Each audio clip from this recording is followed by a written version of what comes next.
ಎಲ್ಲರಿಗೂ welcome back to my YouTube channel. ಎಲ್ಲರೂ ಹೇಗಿದ್ದೀರಾ? ಎಲ್ಲರೂ ಚೆನ್ನಾಗಿದ್ದೀರಾ ಅನ್ಕೊಂಡು ಈ ವಿಡಿಯೋನ ಸ್ಟಾರ್ಟ್ ಮಾಡ್ತಾ ಇದ್ದೀನಿ. ಇವತ್ತಿನ ವಿಡಿಯೋದಲ್ಲಿ ಆಂಬೂರ್ ಎಗ್ ಬಿರಿಯಾನಿ ಯಾವ ರೀತಿ ಮಾಡೋದು ಅನ್ನೋದನ್ನ ನೋಡೋಣ. ಆಂಬೂರ್ ಚಿಕನ್ ಬಿರಿಯಾನಿ ಮಾಡಿರ್ತೀವಿ, ಹಾಗೇನೆ ಮಟನ್ ಬಿರಿಯಾನಿನೂ ಸಹ ಮಾಡಿರ್ತೀವಿ, ಹಾಗೆ ಎಗ್ ಬಿರಿಯಾನಿನೂ ಮಾಡೋಣ ಅಂದ್ಬಿಟ್ಟು ಮಾಡ್ತಾ ಇದ್ದೀನಿ. ಇಲ್ಲಿ ಒಂದು 5-6 ಮೊಟ್ಟೆನ ಬೇಯಿಸಿ ಎತ್ತಿಕೊಂಡಿದ್ದೀನಿ ಮೊದಲಿಗೆ.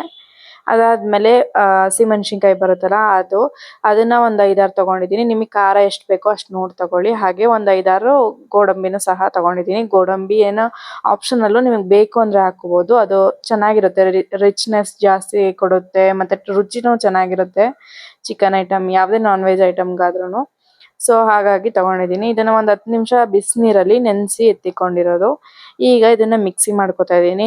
ಅದೇ ನೀರನ್ನ ಹಾಕಿ ಸ್ವಲ್ಪ ಸ್ವಲ್ಪನೇ ನೀರು ಹಾಕೊಂಡು ಮಿಕ್ಸಿ ಮಾಡ್ಕೊಳ್ಳೋದು. ನೈಸಾಗಿ ಸಾಫ್ಟ್ ಆಗಬೇಕು. ಇದಕ್ಕೆ ನೀವು ಮೊಸರು ಬೇಕು ಅಂದ್ರೂ ಇದೇ ಟೈಮ್ಗೆ ನೀವು ಹಾಕೋಬಹುದು. ನಾನಿಲ್ಲಿ ಮೊಸರು ಸ್ವಲ್ಪ ಹಾಕೊಂಡಿದ್ದೀನಿ ಅಷ್ಟೇ, ಜಾಸ್ತಿ ಹಾಕೊಂಡಿಲ್ಲ. ಯಾಕಂದರೆ ಆಮೇಲೆ ಮಸಾಲೆ ಎಲ್ಲ ಫ್ರೈ ಆದಮೇಲೆ ಇನ್ನೊಂದು ಸ್ವಲ್ಪ ಮೊಸರು ಹಾಕೊಳ್ತೀನಿ. ಈಗ ಸ್ವಲ್ಪ ಹಾಕೊಂಡಿದ್ದೀನಿ, ನಿಮಗೆ ಬೇಕು ಅಂದರೆ ಇನ್ನೊಂದು ಸ್ವಲ್ಪ ಜಾಸ್ತಿ ಹಾಕೋಬೋದು. ನಾನು ಸ್ವಲ್ಪ ಹಾಕ್ಕೊಂಡು ಇವಾಗ ಮಿಕ್ಸ್ ಮಾಡ್ಕೊಂಡಿದ್ದೀನಿ. ಹಾಗೆ ನಿಮಗೆ ಕಲರ್ ಏನಾದರೂ ಬೇಕು ಅಂದರೆ ಮೆಣಸಿನ್ಕಾಯಿ ಬರುತ್ತಲ್ಲ, ಅದನ್ನು ಅಷ್ಟೇ ಬಿಸಿನೀರಲ್ಲಿ ನೆನೆಸ್ಬಿಟ್ಟು ಅದನ್ನು ಸಹ ಹಾಕೋಬೋದು. ಇವಾಗ ಒಂದು 6 ಮೊಟ್ಟೆನ ಬೇಯಿಸಿದ್ದೆ ಅಂತ ಹೇಳಿದ್ನಲ್ಲ, ಆ ಮೊಟ್ಟೆನೆಲ್ಲ ಸುಲಿದು ಮತ್ತೆ ಒಂದು ಫೋಕ್ ಸ್ಪೂನ್ ಬರುತ್ತಲ್ಲ ಅದರಲ್ಲಿ, ಅಂದರೆ ಮ್ಯಾಗಿ ಮಾಡೋ ಸ್ಪೂನ್ ಬರುತ್ತಲ್ಲ ಅದರಲ್ಲಿ ಚುಚ್ಚಿಬಿಟ್ಟು ಎತ್ತಿಟ್ಕೊತಾ ಇದ್ದೀನಿ. ಯಾಕೆ ಅಂದರೆ ಎಣ್ಣೆಯಲ್ಲಿ ಇದನ್ನ ಹಾಕಿದಾಗ ಅದ್ರ ಉಪ್ಪು ಖಾರ ಎಲ್ಲ ಸ್ವಲ್ಪ ಸ್ವಲ್ಪ ಹಿಡೀಲಿ ಅದಕ್ಕೆ, ಮತ್ತು ಮೊಟ್ಟೆ ಚೆನ್ನಾಗಿ ಉಪ್ಪು ಖಾರ ಹಿಡಿದ್ರೆ ರುಚಿನೂ ಚೆನ್ನಾಗಿರುತ್ತೆ ರೈಸ್ ಜೊತೆಗೆ ತಿಂದಾಗ ಅಂತ. ಇವಾಗ 2 ಈರುಳ್ಳಿನ ಉದ್ದುದಕ್ಕೆ ಈ ಥರ ಉದ್ದುದಕ್ಕೆ ಹೆಚ್ಚಿ ಇಟ್ಕೊತಾ ಇದ್ದೀನಿ. ಅದಾದಮೇಲೆ ಇವಾಗ ಸ್ಪೈಸಸ್ಸು, ಪಲಾವ್ ಸ್ಪೈಸಸ್ ಏನೇನೆಲ್ಲ ಬರುತ್ತಲ್ಲ, ಚಕ್ಕೆ ಲವಂಗ, ಮರಾಠಿ ಮೊಗ್ಗು, ಮತ್ತು ಕಲ್ಲು ಹೂವು, ಸೋಂಪು, ಮತ್ತು ಕಸೂರಿ ಮೆಥಿ, ಇಷ್ಟನ್ನು ಏಲಕ್ಕಿ, ಆಮೇಲೆ 2 ಬಿರಿಯಾನಿ ಎಲೆ, ಇಷ್ಟನ್ನು ತಗೊಂಡಿದ್ದೀನಿ. ಪಲಾವ್ ಸ್ಪೈಸಸ್ ಏನೇನು ಬರುತ್ತಲ್ಲ ಅದನ್ನೆಲ್ಲ ತಗೊಂಡ್ರೆ ಆಯಿತು. ಈಗ ನೆಕ್ಸ್ಟು 2 ಟೊಮೊಟೊನ, ಮೀಡಿಯಮ್ ಸೈಜ್ದು ಹುಳಿ ಟೊಮೊಟೊನ ಕಟ್ ಮಾಡಿ ಅದನ್ನು ಅಷ್ಟೇ ತಿಕ್ಕೋತಾ ಇದ್ದೀನಿ.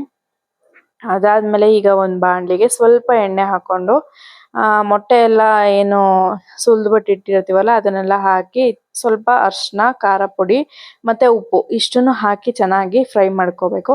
ಈ ಥರ ಮಾಡ್ಕೊಳ್ಳೋದು ಯಾಕೆ ಅಂದರೆ, ನಾವು ಮೊಟ್ಟೆನ ಹಾಕಿ ಎಲ್ಲ ರೈಸೆಲ್ಲ ಹಾಕಿ ಇದು ಮಾಡಿದಾಗ, ಅಂದರೆ ಲಾಸ್ಟಿಗೆ ಮಿಕ್ಸ್ ಮಾಡಿದಾಗ ಒಡೆದೋಗ್ಬಾರ್ದು, ಅಂದರೆ ಎಲ್ಲೂ ಒಡೆದೋಗ್ಬಾರ್ದು ಬೆಂದಾಗ ಅಥವಾ ಕುದಿಬೇಕಾದ್ರೆ ಆಗಲಿ ಏನೇ ಆಗಲಿ ಆ ಥರ ಆಗಬಾರ್ದು ಅನ್ನೋದಕ್ಕೋಸ್ಕರ ಈ ಥರ ಮಾಡ್ಕೊಳ್ಳೋದು.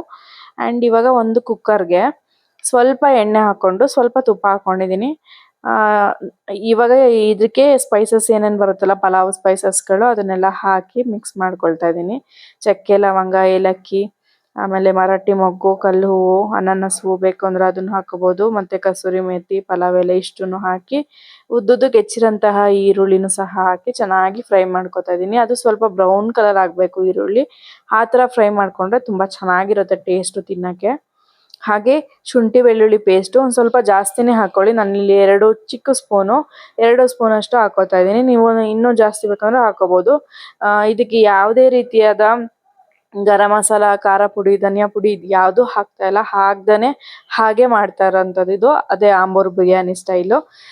ಸೊ ಇದನ್ನೆಲ್ಲ ಚೆನ್ನಾಗಿ ಇವಾಗ ಫ್ರೈ ಮಾಡ್ಕೊಳ್ಳಿ. ಈ ಥರ ಬ್ರೌನ್ ಕಲರ್ ಆಗಬೇಕು, ಸ್ವಲ್ಪ ಆದ್ರೂ ಲೈಟ್ ಬ್ರೌನ್ ಆದರೂ ಆಗಲೇಬೇಕು. ಆ ಥರ ಎಲ್ಲ ನೀಟಾಗಿ ಫ್ರೈ ಮಾಡ್ಕೊಂಡಿದ್ದೆಲ್ಲ ಆದಮೇಲೆ ಕಟ್ ಮಾಡಿರೋಂತಹ 2 ಟೊಮೊಟೊನ ಇದರೊಳಗಡೆ ಹಾಕಿ ಸ್ವಲ್ಪ ಅರಿಶಿನ ಉಪ್ಪು ಹಾಕಿ ಬೇಯಿಸ್ಕೊಳ್ಳಿ ಚೆನ್ನಾಗಿ. ಟೊಮೊಟೊ ಸ್ವಲ್ಪ ಸಾಫ್ಟ್ ಆಗಬೇಕು, ಅಷ್ಟು ಚೆನ್ನಾಗಿ ಬೆಂದರೆ ಆಯಿತು. ಇದಾದಮೇಲೆ ರುಬ್ಬಿರೋಂತಹ ಮಸಾಲೆ ಏನಿದೆ, ರುಬ್ಬೆತ್ತಿಕೊಂಡಿದ್ವಲ್ಲ ಆ ಮಸಾಲೆನೂ ಹಾಕ್ಕೊಳ್ಳಿ. ಚೆನ್ನಾಗಿ ಹಾಕ್ಕೊಂಡು ನೀರೆಷ್ಟು ನೋಡಿಕೊಂಡು ಸ್ವಲ್ಪ ಮಸಾಲೆ ಕುದಿಯೋಷ್ಟು ಹಾಕ್ಕೊಳ್ಳಿ. ಹಾಗೆ ಕೊತ್ತಂಬರಿ, ಪುದೀನ ಬೇಕಂದರೆ ಹಾಕೋಬೋದು. ಇಲ್ಲಿ ನನ್ನ ಪುದೀನ ಖಾಲಿ ಆಗಿತ್ತು ಅಂದ್ಬಿಟ್ಟು ನಾನು ಹಾಕ್ಕೊಳ್ಳಿಲ್ಲ. ನೀರು ಮತ್ತು ಮೊಸರು, ಈ ಟೈಮಲ್ಲಿ ಮೊಸರು ಹಾಕ್ಕೊಳ್ಳಿ. ರುಬ್ಬೇಕಾದ್ರೂ ಹಾಕಿರ್ತೀರ, ಸ್ವಲ್ಪ ಹಾಕ್ಕೊಳ್ಳಿ. ಈ ಟೈಮಲ್ಲೂ ಸ್ವಲ್ಪ ಹಾಕ್ಕೊಂಡ್ರೆ ಆಗುತ್ತೆ, ಚೆನ್ನಾಗಿರುತ್ತೆ ಒಂಥರ ಟೇಸ್ಟು. ಇದನ್ನ ಇವಾಗ ಸ್ವಲ್ಪ ಹೊತ್ತು ಕುದಿಯೋಕ್ಕೆ ಬಿಡ್ತೀನಿ. ಆವಾಗ ನೋಡಿ ಸೈಡೆಲ್ಲ ಆಯಿಲೆಲ್ಲ ಬಿಟ್ಕೊಂಡಿದೆ. ಇದೆಲ್ಲ ಹಾಕಿದೆಲ್ಲ ಆದಮೇಲೆ ಇವಾಗ ತೊಳೆದಿರೋಂತಹ ರೈಸ್ ಇದೆಯಲ್ಲ ಅದನ್ನು ಹಾಕ್ಕೋಬೇಕು. ಇದನ್ನು ರೈಸು ನೀವು ನೆನೆಸಿಟ್ಕೊಂಡ್ರೆ ನೆನೆಸಿಟ್ಕೋಬೋದು. ಇಲ್ಲೇನೋ ನೆನೆಸಿಟ್ಟಿಲ್ಲ, ಹಾಗೆ ಡೈರೆಕ್ಟಾಗಿ ಹಾಕ್ತಾ ಇದ್ದೀನಿ. ತುಂಬ ಚೆನ್ನಾಗಿರುತ್ತೆ, ನೆನೆಸಿಟ್ರೂ ಇನ್ನೂ ಚೆನ್ನಾಗಿರುತ್ತೆ, ಹುಡಿ ಹುಡಿಯಾಗಿ ಅನ್ನ ಬರುತ್ತೆ ಅಂತ.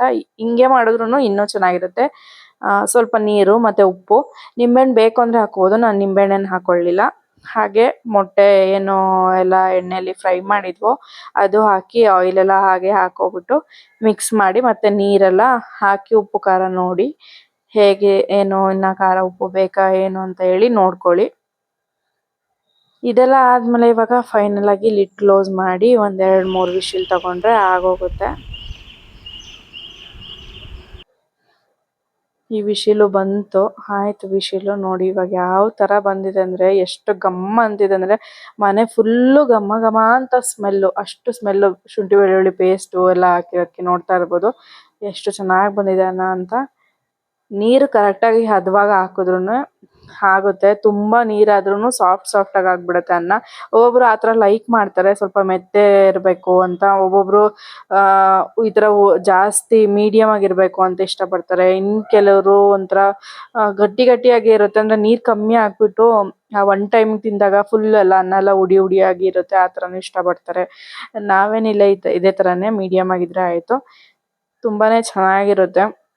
ನೀರು ಉಪ್ಪು ಖಾರ ಹುಳಿ ಎಲ್ಲ ಬಿದ್ದರೆ ತುಂಬ ರುಚಿಯಾಗಿರುತ್ತೆ. ನಾನು ಆಗ್ಲೇ ಊಟ ಮಾಡಕ್ಕೆ ಸ್ಟಾರ್ಟ್ ಮಾಡಿಬಿಟ್ಟೆ, ಬಿಸಿ ಬಿಸಿ ಇದ್ದಂಗೆ ತಿಂತಾ ಇದ್ರೆ ತುಂಬ ಚೆನ್ನಾಗಿರುತ್ತೆ. ಎಷ್ಟು ಚೆನ್ನಾಗಿ ಬಂದಿದೆ ಅಂದರೆ ಅದು ಕಲರ್ ನೋಡಿ, ಕಲರೇ ನಾವು ಏನು ಕಲರ್ ಮೆಣಸಿನ್ಕಾಯಿ ಹಾಕೋದು ಬೇಡ. ನಾನು ಇಲ್ಲೊಂದು ಖಾರ ಪುಡಿ ಹಾಕಿಲ್ಲ, ಧನಿಯಾ ಪುಡಿ ಹಾಕಿಲ್ಲ, ಮತ್ತು ಗರಂ ಮಸಾಲೆ ಎಂಥದ್ದು ಹಾಕಿಲ್ಲ. ಬರೀ ಮೆಣಸಿನ್ಕಾಯಿ ಏನು ಕೆಂಪು ಮೆಣಸಿನ್ಕಾಯಿ ಏನು ಬರುತ್ತೆ ಅದನ್ನ ಹಾಕಿ ಮಾಡಿರೋಂಥದ್ದು. ಕಲರ್ ಮೆಣಸಿನ್ಕಾಯು ಸಹ ಹಾಕಿಲ್ಲ. ಆದರೂ ನೋಡಿ ಎಷ್ಟು ಟೇಸ್ಟಾಗಿ ರುಚಿಯಾಗಿದೆ. ಬರೀ ಸಿಂಪಲಾಗಿ ಮಾಡ್ಕೋಬೋದು ಇಷ್ಟೇ ಆಂಬೂರು ಬಿರಿಯಾನಿ. ಇದರಲ್ಲಿ ಗೋಡಂಬಿ ಹಾಕಿರೋದೇ ದೊಡ್ಡ ಫ್ಲೇವರ್ ಕೊಡ್ತಿದೆ, ಅಂದರೆ ಜಾಸ್ತಿ ಫ್ಲೇವರ್ ಅದೇ ಕೊಡ್ತಾ ಇರೋದು.